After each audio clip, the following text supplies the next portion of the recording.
ਅੰਮ੍ਰਿਤ ਵੇਲਾ ਸਚ ਨਾਉ ਵਡਿਆਈ ਵਿਚਾਰ। ਕਰਮੀ ਆਵੈ ਕੱਪੜਾ ਨਦਰੀ ਮੁਖ ਦੁਆਰ।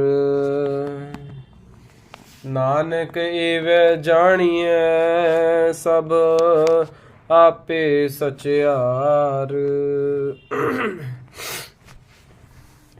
ਪਰਮ ਸਤਿਕਾਰਯੋਗ ਸਤਿਗੁਰਾਂ ਦੀ ਸਾਜੀ ਔਰ ਨਿਵਾਜੀ ਗੁਰੂ ਪਿਆਰੀ ਸਾਧ ਸੰਗਤ ਜੀ, ਧੰਨ ਧੰਨ ਸ਼੍ਰੀ ਗੁਰੂ ਗੋਬਿੰਦ ਸਿੰਘ ਜੀ ਮਹਾਰਾਜ ਜੀ ਦੀ ਬਖਸ਼ਿਸ਼ ਦੁਹਰਾਓ। ਸਾਰੇ ਇੱਕੋ ਵਾਰੀ ਗੱਜ ਕੇ ਆਖੋ ਜੀ, ਕੋਈ ਰਸਨਾ ਵਾਂਝੀ ਨਾ ਰਵੇ। ਵਾਹਿਗੁਰੂ ਜੀ ਕਾ ਖਾਲਸਾ, ਵਾਹਿਗੁਰੂ ਜੀ ਕੀ ਫਤਿਹ। ਸਾਧ ਸੰਗਤ, ਅੱਜ ਆਪਾਂ ਅੰਮ੍ਰਿਤ ਵੇਲੇ ਧੰਨ ਧੰਨ ਸ਼੍ਰੀ ਗੁਰੂ ਗ੍ਰੰਥ ਸਾਹਿਬ ਜੀ ਮਹਾਰਾਜ ਜੀ ਦੇ ਚਰਨਾਂ ਵਿੱਚ ਇਕੱਤਰ ਹੋਏ ਹਾਂ।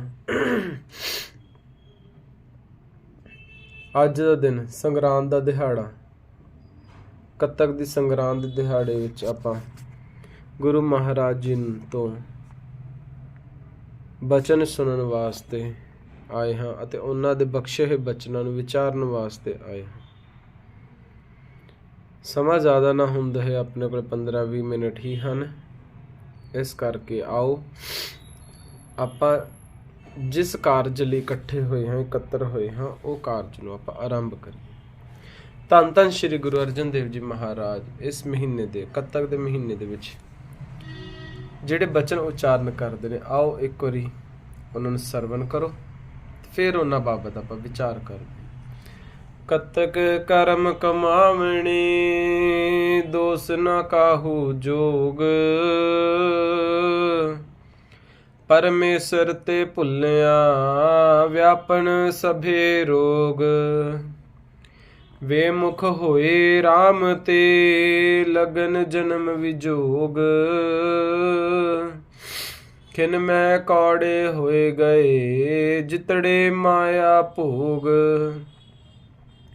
ਵਿੱਚ ਨ ਕੋਈ ਕਰ ਸਕੈ ਕਿਸਥੈ ਰੋਵਹਿ ਰੋਜ। ਕੀਤਾ ਕਿਛੁ ਨ ਹੋਵਈ ਲਿਖਿਆ ਧੁਰ ਸੰਜੋਗ। ਵੱਡ ਭਾਗੀ ਮੇਰਾ ਪ੍ਰਭ ਮਿਲੈ ਤਾਂ ਉਤਰੈ ਸਭ ਵਿਯੋਗ। ਨਾਨਕ ਕੋ ਪ੍ਰਭ ਰਾਖ ਲੇਹ ਮੇਰੇ ਸਾਹਿਬ ਬੰਦੀ ਮੂਚ। ਕੱਤਕ ਹੋਵੈ ਸਾਧ ਸੰਗ ਬਿਨਸੈ ਸਭੇ ਸੋਚ। ਕੱਤਕ ਕਰਮ ਕਮਾਵਣੇ ਦੋਸ ਨਾ ਕਾਹੂ ਜੋਗ। ਧੰਨ ਧੰਨ ਸ਼੍ਰੀ ਗੁਰੂ ਅਰਜਨ ਦੇਵ ਜੀ ਮਹਾਰਾਜ ਕੱਤਕ ਦੇ ਮਹੀਨੇ, ਕੱਤਕ ਦੇ ਪਾਵਨ ਦਿਹਾੜੇ ਮੁੱਖ ਰੱਖਦੇ ਹੋਏ ਬਚਨ ਕਰ ਰਹੇ ਨੇ ਕਿ ਜਿਹੜੀ ਕੱਤਕ ਦੀ ਸੁਹਾਵਣੀ ਰੁੱਤ ਹੈ ਨਾ, ਉਹਦੇ ਵਿੱਚ ਵੀ ਪ੍ਰਭੂ ਪਤੀ ਨਾਲੋਂ ਜਿਹੜਾ ਵਿਛੋੜਾ ਜੇ ਪ੍ਰਭੂ ਪਤੀ ਨਾਲੋਂ ਵਿਛੋੜਾ ਰਹਿ ਜਾਵੇ ਨਾ, ਇਹ ਵੀ ਕਿਤੇ ਨਾ ਕਿਤੇ ਆਪਣੇ ਹੋਏ ਕੀਤੇ ਕਰਮਾਂ ਦਾ ਹੀ ਫਲ ਮਿਲਦਾ, ਆਪਣੇ ਕੀਤੇ ਕਰਮਾਂ ਦਾ ਹੀ ਸਿੱਟਾ ਹੈ। ਇਸ ਚੀਜ਼ ਦਾ ਆਪਾਂ ਕਿਸੇ ਹੋਰ ਉੱਪਰ ਦੋਸ਼ ਲਗਾ ਹੀ ਨਹੀਂ ਸਕਦੇ ਕਿ ਉਹਦੇ ਕਰਕੇ ਮੇਰੇ ਨਾਲ ਐਵੇਂ ਹੋਇਆ। ਕੱਤਕ ਕਰਮ ਕਮਾਵਣੇ, ਜੋ ਵੀ ਅਸੀਂ ਕਰਮ ਕਮਾਉਂਦੇ ਆ, ਦੋਸ ਨਾ ਕਾਹੂ ਜੋਗ। ਜਿਹੜਾ ਸਾਡਾ ਪ੍ਰਭੂ ਨਾਲ ਵਿਛੜਿਆ ਹੋਇਆ, ਜਿਹੜਾ ਵਿਛੜਿਆ ਹੋਇਆ ਸੰਜੋਗ ਚੱਲ ਰਿਹਾ ਨਾ, ਜਿਹੜੇ ਸਾਡੇ ਜੋਗ ਚੱਲ ਰਹੇ ਨੇ ਵਿਛੜੇ ਹੋਏ ਦੇ, ਜਿਹੜਾ ਪਰਮਾਤਮਾ ਤੋਂ ਅਸੀਂ ਵਿਛੜ ਗਏ, ਟੁੱਟ ਗਏ ਆ, ਇਸ ਦੁਨਿਆਵੀ ਪਦਾਰਥਾਂ ਦੇ ਵਿੱਚ ਖਚਤ ਹੋਣ ਕਰਕੇ ਆਪਾਂ ਉਸ ਨਾਲੋਂ ਟੁੱਟ ਗਏ ਆ। ਉਹ ਕਿਹਦੇ ਕਰਕੇ ਹੋਇਆ? ਕਿਸੇ ਨੇ ਤੋੜਿਆ ਸਾ? ਨਹੀਂ, ਸਾਡੇ ਖੁਦ ਤੇ ਕੀਤੇ ਹੋਏ ਕਰਮ ਨੇ। ਸਾਡਾ ਹੀ ਸਿੱਟਾ ਵਾ ਜਿਹੜਾ ਸਾਨੂੰ ਪ੍ਰਾਪਤ ਹੋਇਆ, ਸਾਡਾ ਹੀ ਕੀਤਾ ਕਰਮ ਹੈ ਜਿਹਦਾ ਸਾਨੂੰ ਫਲ ਪ੍ਰਾਪਤ ਹੋਇਆ। ਇਸ ਚੀਜ਼ ਦਾ ਅਸੀਂ ਕਿਸੇ ਉੱਪਰ ਹੋਰ ਦੋਸ਼ ਲਗਾ ਹੀ ਨਹੀਂ ਸਕਦੇ।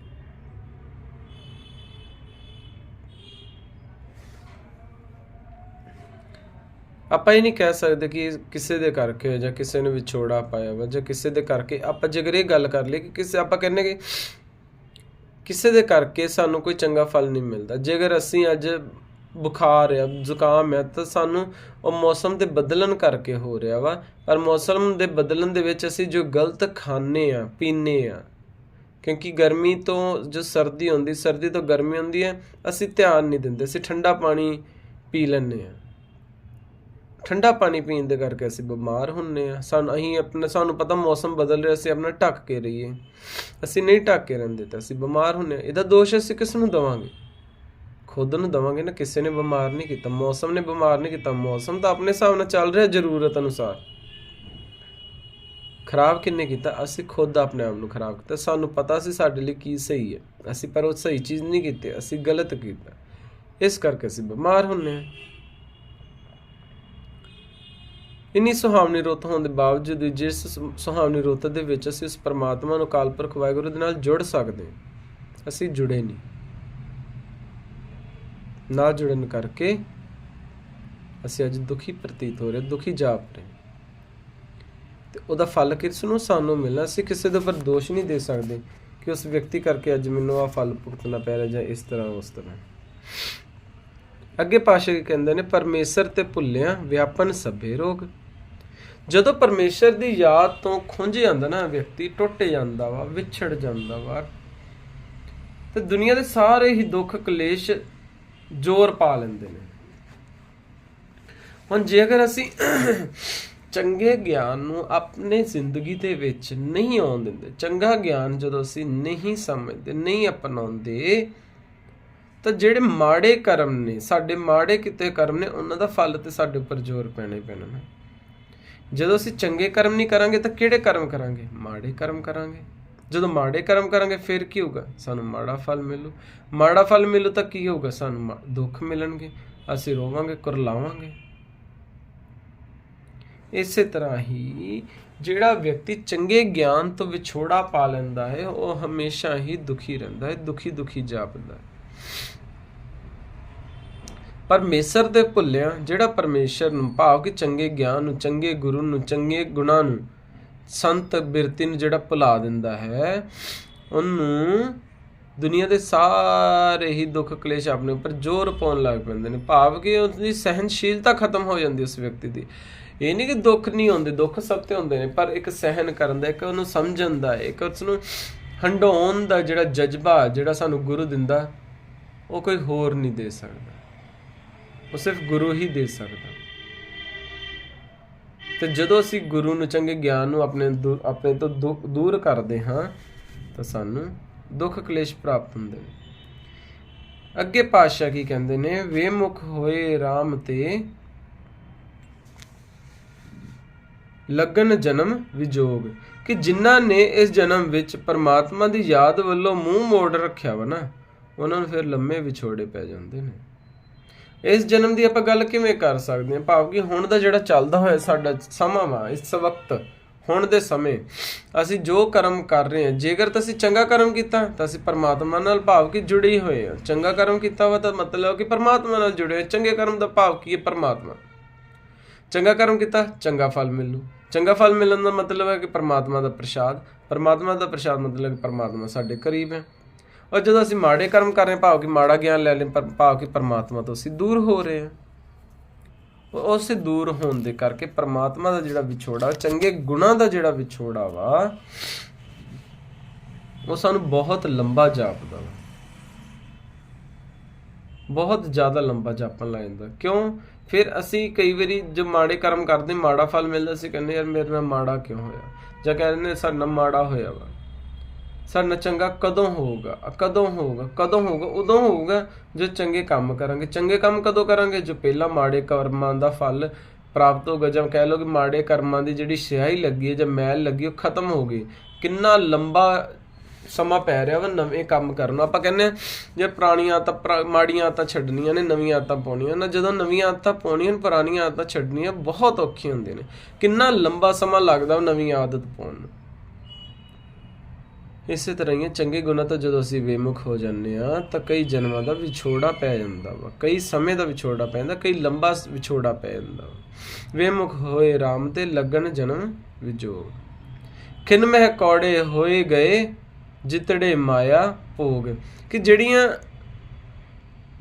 ਮਾਇਆ ਦੀਆਂ ਮੌਜਾਂ ਦੇ ਖਾਤਰ ਪ੍ਰਭੂ ਨੂੰ ਭੁਲਾ ਦਿੱਤਾ ਸੀ, ਉਹ ਵੀ ਇੱਕ ਪਲ ਵਿੱਚ ਦੁਖਦਾਈ ਹੋ ਜਾਂਦੀਆਂ ਹਨ। ਹੁਣ ਦਾਰੂ ਪੀ ਲਈ, ਖੁਸ਼ ਹੋ ਗਏ, ਥੋੜੀ ਦੇਰ ਲਈ ਨੱਚ ਟੱਪ ਲਿਆ, ਨਸ਼ਾ ਕਰ ਲਿਆ, ਜਦੋਂ ਉਤਰ ਗਿਆ ਉਦੋਂ ਫੇਰ ਉਹੀ ਦੁੱਖਾਂ ਦੇ ਵਿੱਚ ਫਸ ਗਏ। ਨਸ਼ਾ ਕਰਕੇ ਕਿਸੇ ਨਾਲ ਲੜ ਪਏ, ਨਸ਼ਾ ਕਰਕੇ ਗਾਲੀ ਗਲੋਚ ਹੋ ਗਏ, ਮਾੜੇ ਕਰਮ ਕਰਕੇ ਅਸੀਂ ਥੋੜੀ ਦੇਰ ਲਈ ਤਾਂ ਕਰ ਲਿਆ ਕਿ ਹਾਂ ਵੀ ਕਿਸੇ ਨਾਲ ਠੱਗੀ ਮਾਰ ਲਈ ਤੇ ਅਸੀਂ ਪੈਸੇ ਬਣਾ ਲਏ, ਪਰ ਉਸ 10 ਰੁਪਏ ਦੇ, ਮੰਨ ਲਓ 10 ਰੁਪਏ ਦੀ ਠੱਗੀ ਮਾਰੀ ਹੋਵੇ, ਸਾਨੂੰ ਉਹਦੇ ਬਦਲੇ 20 ਤੋਂ 100 ਰੁਪਏ ਮੋੜਨਾ ਪੈ ਜੇ ਕਿਸੇ ਨੂੰ, ਤਾਂ ਕਿੰਨਾ ਵੱਡਾ ਦੁੱਖ ਪ੍ਰਾਪਤ ਹੁੰਦਾ। ਇਸੇ ਤਰ੍ਹਾਂ ਹੀ ਸਾਧ ਸੰਗਤ ਜੀ, ਸਾਨੂੰ ਅਸੀਂ ਜਿੰਨੇ ਚੰਗੇ ਕੰਮ ਕਰਾਂਗੇ ਪਰਮਾਤਮਾ ਉਸ ਹਿਸਾਬ ਨਾਲ ਭਾਵ ਅਨੁਸਾਰ ਸਾਡੇ ਨਾਲ ਹਮੇਸ਼ਾ ਜੁੜਿਆ ਰਹਿੰਦਾ ਹੈ।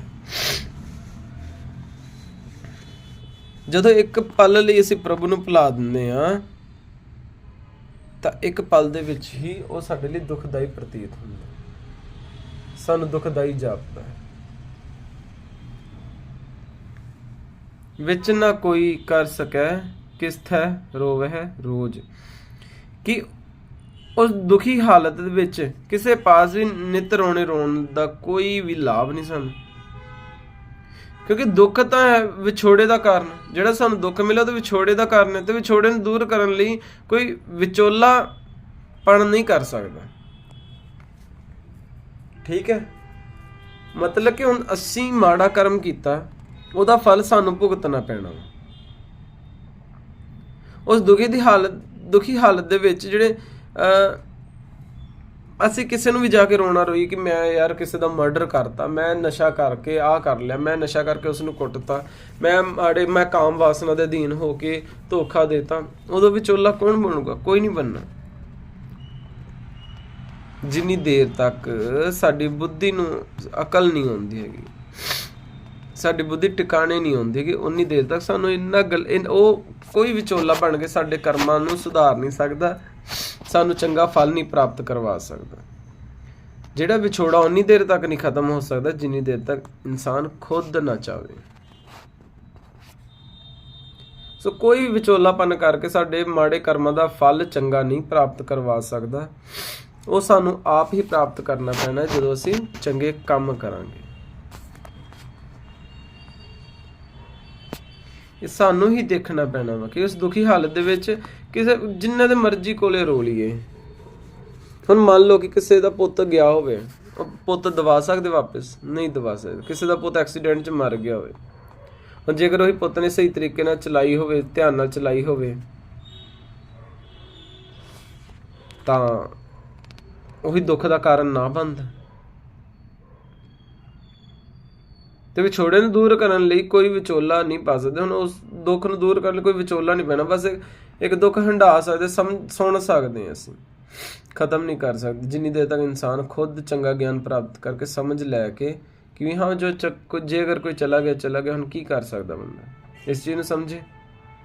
ਦੂਜੇ, ਜੇ ਅਗਰ ਵਿਅਕਤੀ ਨੇ ਪਹਿਲਾਂ ਗਲਤੀ ਨਾ ਕੀਤੀ ਹੁੰਦੀ ਤੇ ਵਿਛੋੜਾ ਨਾ ਪੈਂਦਾ, ਦੁੱਖ ਨਾ ਹੁੰਦਾ।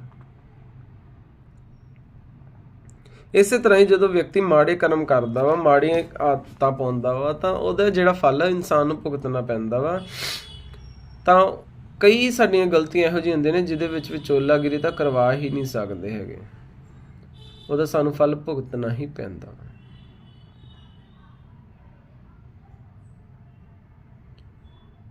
ਵਿੱਚ ਨਾ ਕੋਈ ਕਰ ਸਕੈ ਕਿਸ ਥੈ ਰੋਵਹਿ ਰੋਜ਼। ਕੋਈ ਨਹੀਂ ਵਿੱਚ ਆਉਂਦਾ, ਕਿਹਦੇ ਅੱਗੇ ਰੋਈਏ। ਕੀਤਾ ਕਿਛੂ ਨਾ ਹੋਵਈ ਲਿਖਿਆ ਧੁਰ ਸੰਜੋਗ। ਕਿ ਦੁਖੀ ਜੀਵ ਦੀ ਜਿਹੜੀ ਆਪਣੀ ਕੋਈ ਪੇਸ਼ ਹੀ ਨਹੀਂ ਜਾਂਦੀ, ਪਿੱਛੇ ਕੀਤੇ ਹੋਏ ਕਰਮਾਂ ਅਨੁਸਾਰ ਧੁਰੋਂ ਹੀ ਲਿਖੇ ਲੇਖਾਂ ਦੀ ਬਿਦ ਆ ਬਣਦੀ ਹੈ। ਹੁਣ ਇਹਦਾ ਆਪਾਂ ਕਵਾਂ, ਕਈ ਕਹਿੰਦੇ ਨੇ ਕਿ ਪਿੱਛੇ ਕੋਈ ਮਤਲਬ ਇਸ ਜੀਵਨ ਤੋਂ ਪਹਿਲਾਂ, ਜਨਮ ਤੋਂ ਪਹਿਲਾਂ ਪਿਛਲਾ ਕੋਈ ਜਨਮ ਹੋਇਆ ਹੋਊਗਾ, ਉਹਦੇ ਵਿੱਚ ਕੋਈ ਚੰਗੇ ਮਾੜੇ ਕਰਮ ਕੀਤੇ ਨੇ ਜਿਹਦਾ ਫਲ ਇਸ ਹੁਣ ਮਿਲਦਾ। ਧੁਰੋਂ ਤੋਂ ਮੰਨ ਲੈਂਦੇ ਨੇ ਕਿ ਧੁਰ ਦਰਗਾਹ ਕਿਤੇ ਉੱਥੇ ਉੱਪਰ ਕੋਈ ਲਿਖਦਾ ਵਾ ਤੇ ਉਹਦਾ ਫਲ ਸਾਨੂੰ ਮਿਲਦਾ, ਉਹਦੀ ਬਿੱਦ ਬਣਦੀ। ਨਹੀਂ ਸਾਧ ਸੰਗਤ ਜੀ, इस नूं समझिए। कीता किछु ना होवे, कुछ नहीं कर सकते, लिखिया धुर संजोग। ਜਿਹੜੇ ਦੁਖੀ ਜੀਵ ਹੈ ਨਾ, ਦੁਖੀ ਜੀਵ ਦੀ ਜਿਹੜੀ ਆਪਣੀ ਕੋਈ ਪੇਸ਼, ਹੁਣ ਮੈਂ ਦੁਖੀ ਹਾਂ, ਮੇਰੀ ਕੋਈ ਪੇਸ਼ ਨਹੀਂ ਜਾਂਦੀ ਹੈਗੀ। ਇਹ ਸਾਡੇ ਕੀਤੇ ਹੋਏ ਕਰਮ ਭਾਵ ਕਿ ਜਿਹੜੇ ਅੱਜ ਇਸੇ ਜਨਮ ਦੇ ਅੰਦਰ ਅੰਦਰ ਪਹਿਲਾਂ ਕੀਤੇ ਹੋਏ, ਇਸੇ ਜਨਮ ਦੇ ਹੋਣ ਦੇ ਸਮੇਂ ਤੋਂ ਆਪ 5:30-6 ਵਜੇ ਨੇ, ਤੇ ਇਸ ਤੋਂ ਪਹਿਲਾਂ ਪਹਿਲਾਂ ਜਿੰਨੇ ਵੀ ਮੇਰੇ ਅੱਜ ਤੱਕ ਦੇ ਕਰਮ ਕੀਤੇ ਹੋਏ ਨੇ ਉਹ ਸਾਰੇ ਹੀ ਮੇਰੇ ਨਿਕਲ ਗਏ ਹੋਏ ਸਮੇਂ ਦੇ ਨੇ। ਭਾਵ ਕੀ ਕਹਿ ਸਕਦੇ ਹਾਂ ਕਿ ਪਿਛਲੇ ਕੀਤੇ ਹੋਏ ਕਰਮਾਂ ਦਾ ਜਿਹੜਾ ਅਨੁਸਾਰ ਧੁਰ ਦਰਗਾਹ, ਭਾਵ ਕਿ ਜਿਹੜੀ ਸਾਡੀ ਸਾਡਾ ਆਉਣ ਵਾਲਾ ਸਮਾਂ ਵਾ, ਸਾਡੀ ਕਿਸਮਤ ਕਹਿ ਲਓ ਜਾਂ ਆਉਣ ਵਾਲਾ ਸਮਾਂ ਕਹਿ ਲਓ, ਧੁਰ ਦੇ ਵਿੱਚ ਹੀ ਲੇਖ ਸਾਡੇ ਲਿਖੇ ਜਾਂਦੇ ਨੇ। ਭਾਵ ਕਿ ਉਹਨਾਂ ਦਾ ਫਲ ਨਾਲ ਦੀ ਨਾਲ ਤਿਆਰ ਹੁੰਦਾ ਸੀ। ਮੈਂ ਪਹਿਲਾਂ ਕਿਹੜੇ ਕਰਮ ਕੀਤੇ ਨੇ ਉਹ ਫਲ ਮੇਰੇ ਫਿਊਚਰ ਦੇ ਵਿੱਚ ਲਿਖੇ ਗਏ ਨੇ ਕਿ ਹਾਂ ਮੈਨੂੰ ਉਹਨਾਂ ਦਾ ਫਲ ਮਿਲਣਾ ਹੀ ਮਿਲਣਾ। ਇੱਥੇ ਹੀ ਤਿਆਰ ਹੁੰਦਾ ਸਾਰਾ ਕੁਛ, ਇੱਥੇ ਹੀ ਕਰਮ ਤਿਆਰ ਹੁੰਦੇ ਨੇ ਤੇ ਇੱਥੇ ਹੀ ਨਾਲ ਦੀ ਨਾਲ ਉਹਨਾਂ ਦਾ ਫਲ ਤਿਆਰ ਹੁੰਦਾ। ਕਈਆਂ ਦੇ ਅਰਥ ਸਾਨੂੰ ਖੁਦ ਬਹੁਤ ਸਮਝਣੇ ਪੈਂਦੇ ਨੇ ਧਿਆਨ ਨਾਲ, ਕਿਉਂਕਿ ਨੋਰਮਲ ਜਿਹੜੇ ਆਮ ਅਰਥ ਦੇ ਆਪਾਂ ਕਰ ਲਿਆ, ਕੀਤਾ ਕਿਛੂ ਨਾ ਹੋਵੇ, ਕੁਛ ਨਹੀਂ ਕਰ ਸਕਦੇ ਜੀ, ਧੁਰ ਸੰਜੋਗ ਦੇ ਵਿੱਚ ਪਿੱਛੇ ਹੀ ਉੱਪਰੋਂ ਹੀ ਲਿਖੇ ਆਏ ਨੇ ਸੰਜੋਗ, ਇੱਥੇ ਤਾਂ ਬੰਦਾ ਕੁਝ ਨਹੀਂ ਕਰ ਸਕਦਾ। ਇਹਦਾ ਮਤਲਬ ਫਿਰ ਜੇ ਚੋਰੀ ਕਰ ਲਈ ਕਿਸੇ ਨੇ ਤਾਂ ਉਹ ਚੋਰੀ ਵੀ ਸਾਡੇ ਧੁਰ ਦਰਗਾਹੋਂ ਲਿਖੇ ਸੀ, ਸਾਡੇ ਹੋਣੀ ਸੀ, ਨਹੀਂ ਸਾਧ ਸੰਗਤ। ਇਹ ਸਾਡੇ ਹੀ ਕਿਤੇ ਨਾ ਕਿਤੇ ਕੋਈ ਨਾ ਕੋਈ ਅਣਗਹਿਲੀ ਹੁੰਦੀ ਜਿਹਦੇ ਕਰਕੇ ਸਾਰੇ ਕੰਮ ਹੁੰਦੇ ਨੇ। ਸਾਡੇ ਹੀ ਕੀਤੇ ਕਰਮ ਨੇ ਜਿਹਦਾ ਫਲ ਸਾਨੂੰ ਭੁਗਤਣਾ ਪੈਂਦਾ। ਬਸ ਅਸੀਂ ਮੰਨਦੇ ਨਹੀਂਗੇ, ਨਾ ਮੰਨਣ ਕਰਕੇ ਫਿਰ ਅਸੀਂ ਕੋਈ ਨਾ ਕੋਈ ਵਿੱਚੋਂ ਗੱਲ ਲੱਭਦੇ ਹਾਂ ਕਿ ਜਿਹਦੇ ਕਰਕੇ ਸਾਨੂੰ ਇਹ ਕਹਿਣਾ ਪਵੇ ਕਿ ਦੇਖਿਆ ਕਿਸਮਤ ਨਾਲ ਹੋਇਆ ਨਾ, ਦੇਖਿਆ ਧੁਰ ਸੰਜੋਗ ਨਾਲ ਹੋਇਆ ਨਾ। ਇਹਨਾਂ ਗੱਲਾਂ ਕਰਕੇ ਹੀ ਅਸੀਂ ਅੱਜ ਨਿਵਾਨ ਵੱਲ ਜਾ ਰਹੇ ਹਾਂ, ਚੜ੍ਹਦੀ ਕਲਾ ਵੱਲ ਨਹੀਂ ਜਾ ਪਾ ਰਹੇ ਹੈਗੇ। ਵਡਭਾਗੀ ਅੱਗੇ ਪਾਤਸ਼ਾਹ ਕੀ ਕਹਿੰਦੇ ਨੇ, ਵਡਭਾਗੀ ਮੇਰਾ ਪ੍ਰਭ ਮਿਲੇ ਤਾਂ ਉਤਰ ਹੈ ਸਭ ਵਿਯੋਗ। ਹਾਂ, ਜੇ ਚੰਗੇ ਭਾਗਾਂ ਨੂੰ, ਭਾਵ ਕਿ ਚੰਗੇ ਕਰਮਾਂ ਨੂੰ ਪ੍ਰਭੂ ਆਪ ਆ ਮਿਲੇ। ਕਈ ਵਾਰੀ ਐ ਹੁੰਦਾ ਵਾ ਜਿਵੇਂ ਗਨਕਾ ਪਾਪਣ ਨੂੰ ਸਾਧੂ ਆ ਕੇ ਮਿਲਿਆ, ਜਿਹਨੇ ਆ ਕੇ ਉਹਨੂੰ ਤੋਤਾ ਦਿੱਤਾ ਤੇ ਰਾਮ ਰਾਮ ਰਟਨ ਕੀਤਾ, ਉਹਨੇ ਰਾਮ ਰਾਮ ਰਟਦਾ ਹੈ ਤੋਤਾ ਦਿੱਤਾ ਤੇ ਉਹਦਾ ਵੀ ਉਧਾਰ ਕਰਾਇਆ, ਗਨਕਾ ਦਾ ਵੀ।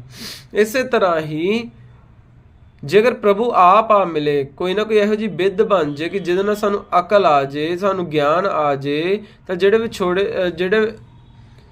ਵਿਛੋੜੇ ਤੋਂ ਪੈਦਾ ਹੋਏ ਜਿੰਨੇ ਵੀ ਸਾਰੇ ਦੁੱਖ ਨੇ ਸਾਡੇ ਮਿਟਣੇ ਸ਼ੁਰੂ ਹੋ ਜਾਂਦੇ ਨੇ, ਖਤਮ ਹੋਣੇ ਸ਼ੁਰੂ ਹੋ ਜਾਂਦੇ ਨੇ। ਹੁਣ ਜਿਵੇਂ ਜਿਵੇਂ ਮੰਨ ਲਓ ਕਿ ਮੇਰੇ ਕੀਤੇ ਹੋਏ ਕਰਮ ਨੇ, ਉਹਨਾਂ ਦਾ ਫਲ ਮੈਨੂੰ ਪ੍ਰਾਪਤ ਹੋ ਰਿਹਾ ਵਾ, ਪਰ ਹੁਣ ਮੈਨੂੰ ਕੋਈ ਨਾ ਕੋਈ ਇਹੋ ਜਿਹੀ ਅਕਲ ਆ ਗਈ ਕਿ ਆਹ ਵੀ ਨਹੀਂ, ਇਸ ਤਰੀਕੇ ਨਾਲ ਨਹੀਂ ਆਪਾਂ ਐਂ ਕਰਨਾ, ਹਾਂ ਗਲਤ ਕੰਮ ਨਹੀਂ ਕਰਨਾ, ਹੁਣ ਆਪਾਂ ਇਸ ਨੂੰ ਇਸ ਤਰੀਕੇ ਨਾਲ ਸਹੀ ਕਰਨਾ ਵਾ। ਉਹ ਸਹੀ ਕਰਨ ਦੇ ਨਾਲ ਕੀ ਹੁੰਦਾ ਵਾ, ਸਾਡੇ ਆਉਣ ਵਾਲੇ ਜਿਹੜੇ ਕਰਮ ਨੇ ਉਹ ਸਾਫ਼ ਹੁੰਦੇ ਨੇ, ਸੁਥਰੇ ਹੁੰਦੇ ਨੇ, ਸਾਨੂੰ ਉਹਦਾ ਫਲ ਵੀ ਵਧੀਆ ਪ੍ਰਾਪਤ ਹੁੰਦਾ। ਨਾਨਕ ਕੋ ਪ੍ਰਭ ਰਾਖ ਲੈ ਮੇਰੇ ਸਾਹਿਬ ਬੰਦੀ ਮੋਚ। ਨਾਨਕ ਦੀ ਤਾਂ ਇਹੀ ਬੇਨਤੀ ਹੈ, ਨਾਨਕ ਕਹਿ ਰਿਹਾ ਕਿ ਮੇਰੀ ਇਹ ਬੇਨਤੀ ਹੈ ਕਿ ਇਹ ਮਾਇਆ ਦੇ ਬੰਧਨਾਂ ਤੋਂ ਛਡਾਉਣ ਵਾਲੇ ਮੇਰੇ ਮਾਲਕ, ਕਿ ਨਾਨਕ ਨੂੰ ਮਾਇਆ ਦੇ ਮੋਹ ਤੋਂ ਬਚਾ ਲੈ, ਕਿ ਜਿਹੋ ਜਿਹੇ ਮੈਂ ਦੰਦਲਾਂ ਦੇ ਵਿੱਚ ਫਸਿਆ ਹੋਇਆ ਵਾਂ। ਨਾਨਕ ਤਾਂ ਖੁਦ ਇੱਕ ਬੇਨਤੀ ਕਰਦਾ, ਅਸੀਂ ਨਾਨਕ ਨੂੰ ਬੇਨਤੀ ਕਰਦੇ। ਇਹ ਵੀ ਸਾਡੀ ਕਿੱਡੀ ਵੱਡੀ ਗਲਤੀ ਹੈ। ਸਾਨੂੰ ਇਹ ਸਮਝਣਾ ਚਾਹੀਦਾ ਕਿ ਨਾਨਕ ਵੀ ਕਿਸੇ ਦੀ ਬੇਨਤੀ, ਕਿਸੇ ਦੇ ਅੱਗੇ ਬੇਨਤੀ ਕਰ ਰਿਹਾ ਵਾ, ਜਿਹਦੇ ਅੱਗੇ ਬੇਨਤੀ ਕਰ ਰਿਹਾ ਵਾ ਸਾਨੂੰ ਵੀ ਉਹਦੇ ਅੱਗੇ ਹੀ ਬੇਨਤੀ ਕਰਨੀ ਚਾਹੀਦੀ ਹੈ। ਸਾਨੂੰ ਵੀ ਉਸੇ ਨੂੰ ਸਮਝਣਾ ਚਾਹੀਦਾ ਵਾ। ਨਾਨਕ ਕਹੋ ਪ੍ਰਭ ਰਾਖ ਲੈ, ਨਾਨਕ ਕਹਿ ਰਿਹਾ ਵਾ ਰੱਬ ਨੂੰ ਕਿ ਮੈਨੂੰ ਰੱਖ ਲੈ, ਮੇਰੀ ਇਹ ਬੰਦੀ ਮੋਚ, ਮੈਨੂੰ ਇਹ ਕਾਮ ਕ੍ਰੋਧ ਲੋਭ ਮੋਹ ਹੰਕਾਰ ਦੇ ਵਿਕਾਰਾਂ ਤੋਂ ਦੂਰ ਕਰ ਦੇ। ਅੱਗੇ ਪਾਤਸ਼ਾਹ ਅਖੀਰ ਦੇ ਵਿੱਚ ਕੀ ਕਹਿ ਰਹੇ ਨੇ, ਕਤਕ ਹੋਵੇ ਸਾਧ ਸੰਗ ਬਿਨ ਸਹਿ ਸਭੇ ਸੋਚ। ਕਿ ਕਤਕ ਦੀ ਇਹ ਸਵਾਦਲੀ ਰੁੱਤ, ਇੰਨੀ ਮਿੱਠੀ ਰੁੱਤ ਆ, ਜੇ ਇਹਦੇ ਵਿੱਚ ਜਿਨ੍ਹਾਂ ਨੂੰ ਸਾਧ ਸੰਗਤ ਮਿਲ ਜਾਏ ਉਹਨਾਂ ਦੇ ਵਿਛੋੜੇ ਵਾਲੇ ਸਾਰੇ ਹੀ ਚਿੰਤਾ ਝੋਰੇ ਮੁੱਕ ਜਾਂਦੇ ਹਨ, ਸਭ ਕੁਝ ਹੀ ਖਤਮ ਹੋ ਜਾਂਦਾ ਹੈ, ਸਭ ਦੁੱਖ ਮਿਲ ਜਾਂਦੇ। ਜਦੋਂ ਉਹਨੂੰ ਚੰਗੇ ਗਿਆਨ ਦੀ ਪ੍ਰਾਪਤੀ ਹੋ ਗਈ, ਸਤ ਸੰਗਤ ਪ੍ਰਾਪਤ ਹੋ ਗਈ, ਸਤ ਸੰਗਤ ਦੇ ਵਿੱਚ ਚੰਗਾ ਗਿਆਨ ਪ੍ਰਾਪਤ ਹੋ ਗਿਆ, ਤਾਂ ਉਹਦੇ ਸਾਰੇ ਹੀ ਝੋਰੇ ਮੁੱਕ ਜਾਂਦੇ ਨੇ, ਸਾਰੇ ਵਿਛੋੜੇ ਮੁੱਕ ਜਾਂਦੇ ਨੇ, ਸਾਰੇ ਦੁੱਖ ਮੁੱਕ ਜਾਂਦੇ ਹਨ। ਆਓ ਸਾਧ ਸੰਗਤ, ਜੋ ਮਹਾਰਾਜ ਨੇ ਬੇਨਤੀ ਕੀਤੀ, ਜੋ ਮਹਾਰਾਜ ਨੇ ਬਚਨ ਕੀਤੇ, ਆਪਾਂ ਉਹਨਾਂ ਦੇ ਬਾਬਤ ਥੋੜ੍ਹੀ ਬਹੁਤ ਵਿਚਾਰ ਕੀਤੀ ਹੈ। ਲਓ ਸ਼ਲੋਕ ਪੜ੍ਹ ਕੇ ਆਪਾਂ ਸਮਾਪਤੀ ਕਰੀਏ। ਸ਼ਲੋਕ ਪਵਨ ਗੁਰੂ ਪਾਣੀ ਪਿਤਾ ਮਾਤਾ ਤਰਤ ਮਹਤ, ਦਿਸ ਰਾਤ ਦੋਇ ਦਾਈ ਦਇਆ ਖੇਲੈ ਸਗਲ ਜਗਤ ਚੰਗਿਆਈਆ ਬੁਰਿਆਈਆ ਵਾਚੈ ਧਰਮ ਦੂਰ ਕਰਮੀ ਆਪੋ ਆਪਣੀ ਕੇ ਨੇੜੇ ਕੇ ਦੂਰ ਜਿਨੀ ਨਾਮ ਧਿਆਇਆ ਗਏ ਮੁਸਕਤ ਕਾਲ ਨਾਨਕ ਤੇ ਮੁਖ ਉਜਲੇ ਕੀਤੀ ਛੁੱਟੀ ਨਾਲ। ਵਾਹਿਗੁਰੂ ਜੀ ਕਾ ਖਾਲਸਾ ਵਾਹਿਗੁਰੂ ਜੀ ਕੀ ਫਤਿਹ।